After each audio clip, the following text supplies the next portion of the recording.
Welcome back, সবাইকে স্বাগত জানাচ্ছি গল্প ফাদের একটা নতুন এপিসোডে। তো আমি জানি যে অনেকদিন ধরে গল্প ছাড়া হচ্ছে না, কারণ আমার একটু শরীরটাও খারাপ ছিল। আর কি গল্প লিখবো তাই ভাবছিলাম, অনেকদিন টাইম লেগে গেছিলো এর জন্যে। তো এর জন্য সরি, আমি আগের থেকেই বলে রাখছি। তো চলো, এই যে এবার গল্পটা লিখেছি, দেখা যাক এটা শুনে কিরকম লাগে। চলো স্টার্ট করা যাক আজকের গল্প। ভালোবাসা কি সত্যিই চিরন্তন, নাকি সময়ের সাথে হারিয়ে যায়? কিছু সম্পর্ক হয়তো মৃত্যুর পরও শেষ হয় না, কিছু অনুভূতি থেকে যায় ছায়ার মতো, অদৃশ্য অথচ অনুভবযোগ্য। এই গল্পটা তেমনই একটা রহস্যময় প্রেমের, যেখানে অতীত হারিয়ে গিয়েছিল কিন্তু ভালোবাসা পথ খুঁজে নিয়েছিল ফিরে আসা। তন্ময় একজন সাধারণ মানুষ, যার জীবনে হঠাৎ করেই ঘটতে থাকে কিছু অদ্ভুত ঘটনা।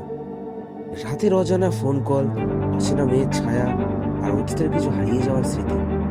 কিন্তু এই রহস্যের শেষ কোথায়? রিয়াকে, আর কেন তার ভালোবাসা মৃত্যুর পরও ফিরে আসছে?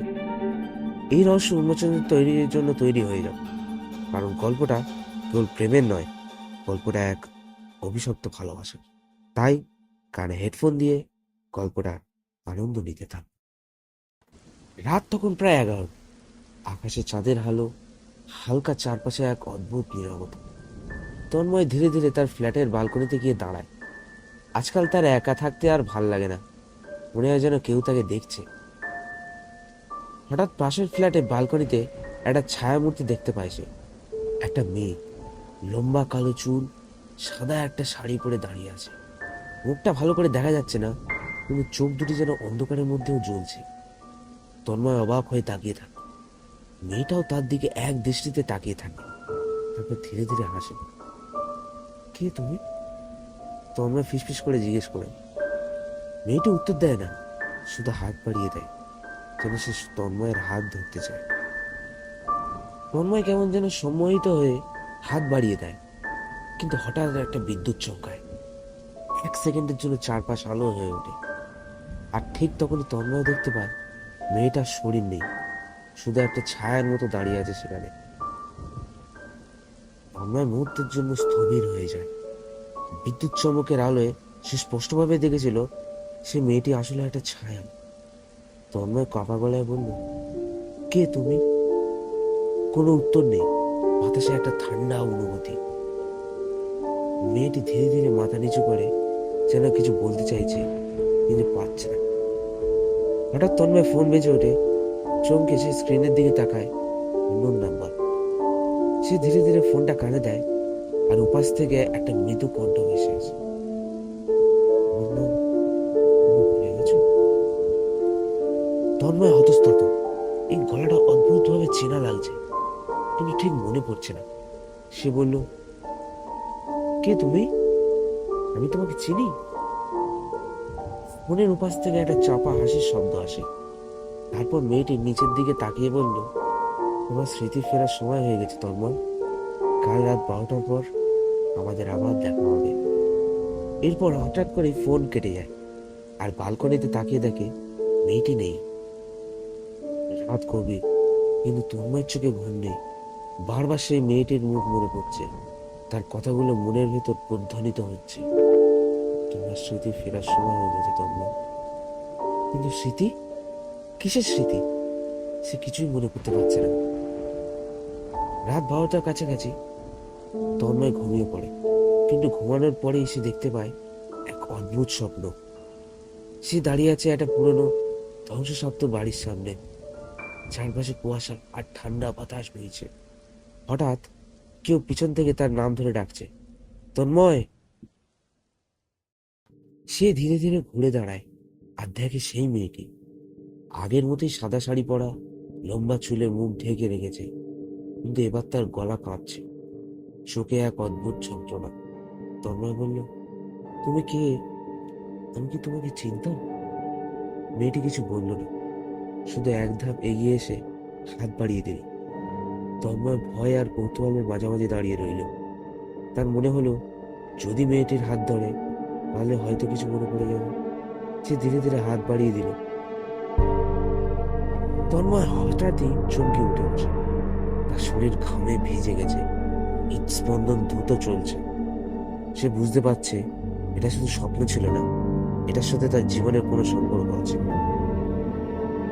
সে ফোনটা হাতে নিয়ে কল লিস্ট চেক করলো, কিন্তু অবাক করার মতো বিষয় হলো রাতে সেই আননোন নাম্বার থেকে আসা কলের কোনো রেকর্ডই নেই। তাহলে কি সবটাই কল্পনা ছিল, নাকি কোনো অজানা শক্তি তাকে কিছু বোঝানোর চেষ্টা করছে? পরের দিন অফিসে যাওয়ার পরে তন্ময়ের মাথা থেকে এই ঘটনা কিছুতেই যাচ্ছে না। কাজ করতে করতেই হঠাৎ তার ডেস্কের ওপর রাখা কাগজের ফাইলের মধ্যে একটা পুরনো ফটো পড়ে থাকতে দেখে সে অবাক হয়ে ছবিটা হাতে তুলে নিল। ছবিতে সে নিজে দাঁড়িয়ে আছে, আর পাশে দাঁড়িয়ে আছে সেই মেয়েটি। তন্ময়ের হাত কেঁপে উঠল। এটা কিভাবে সম্ভব? এই মেয়েটিকে তো সে চিনতেই পারে না। তাহলে কিভাবে তারা একসঙ্গে একটা ছবিতে আছে? আর ঠিক তখনই তার মনে পড়লো একটা নাম, রিয়া। তন্ময় এক দৃষ্টিতে ছবিটার দিকে তাকিয়ে আছে, তার শরীর হিম হয়ে আসছে। রিয়া? এই নামটা যেন মনের গহীনে কোথাও ছিল, কিন্তু কেন? সে তো কখনো এই নামের কাউকে মনে করতে পারেনি, কিন্তু এই ছবিটা কিভাবে সম্ভব? অফিস থেকে ফিরে তন্ময় তার পুরোনো অ্যালবামগুলো বের করে। পৃষ্ঠাগুলো উল্টাতে উল্টাতে তার চোখ আটকে যায় আরো কিছু ছবিতে। প্রায় প্রতিটাতেই রিয়া আছে। কখনো তারা কলেজে করিডোরে দাঁড়িয়ে, কখনো কোনো ক্যাফেতে বসে আছে। কিন্তু এতদিন ধরে কেন এই মেয়েটির কথা একবারও মনে করতে পারিনি? তন্ময়ের মনে সন্দেহ জাগে, এই ভুলে যাওয়ার পিছনে কোন বিশেষ কারণ আছে? তার মাথায় ভেসে ওঠে সেই মেয়েটির রাতের কথাগুলো। আমার স্মৃতি ফেরার সময় হয়ে গেছে। হঠাৎই দরজার কড়া নাড়া। রাত তখন প্রায় 12টা। তন্ময় ছবিগুলো হাতে নিয়ে গভীর চিন্তায় ডুবে রয়েছে। ঠিক তখনই দরজায় ধাক্কার শব্দ হয়। তার বুক ধক করে ওঠে। এত রাতে কে এলো? সে ধীরে ধীরে দরজার কাছে গিয়ে জিজ্ঞেস করল, কে? কোনো উত্তর নেই। আরো জোরে জোরে ধাক্কার শব্দ হয়।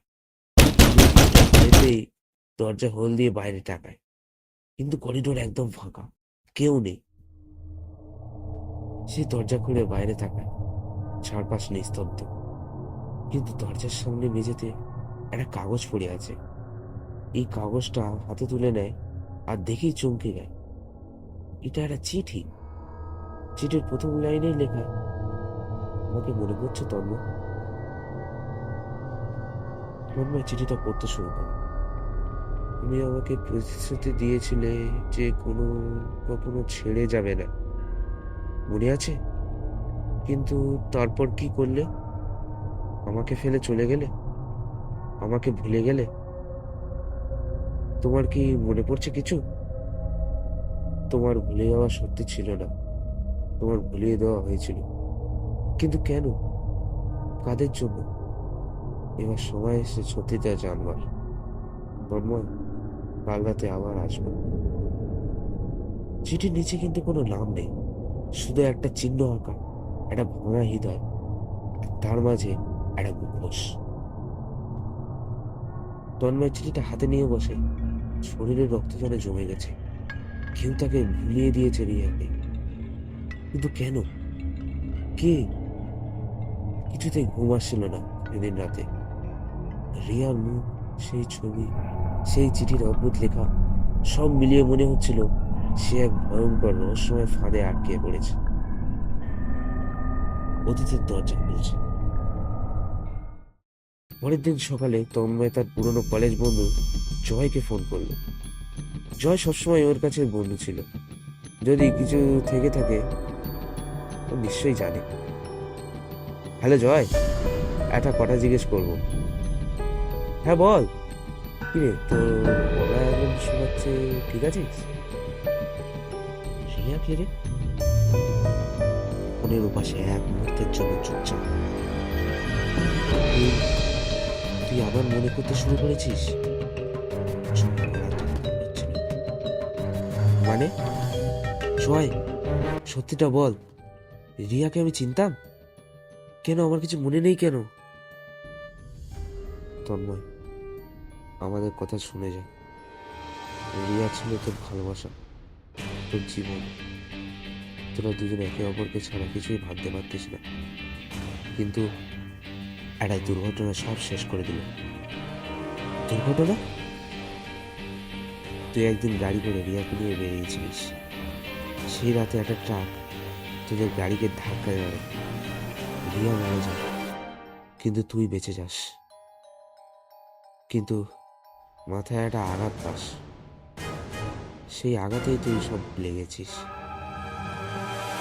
তারপর স্তব্ধ হয়ে গেল। সে ধীরে ধীরে মাটিতে বসে পড়ল।